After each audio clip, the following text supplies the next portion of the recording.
chiamo Marco Giovagnoni e svolgo l'attività di cardiologo. E alla luce della crescente incidenza delle malattie cardiovascolari che hanno portato adesso questo gruppo di patologie ad essere quelle che hanno la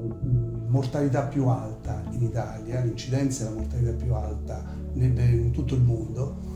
dico che è importante per i pazienti svolgere un'azione di prevenzione facendo dei regolari controlli sia sui fattori di rischio, parlo soprattutto per quanto riguarda la cardiopatia ischemica, quindi l'infarto, l'ictus, fattori di rischio che conosciamo bene e che controllandoli adeguatamente è dimostrato che possiamo ridurre drasticamente l'incidenza di queste drammatiche patologie e quindi migliorare anche la qualità di vita dei pazienti. La prevenzione è semplice, è sufficiente fare dei controlli periodici sui fattori di rischio come il colesterolo, la pressione,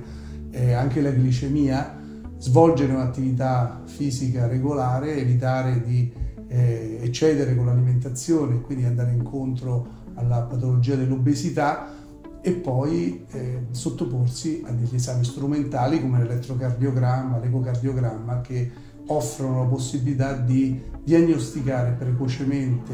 i segni iniziali di questa patologia e poterli arginare e quindi evitare poi la progressione della malattia fino agli eventi più drammatici.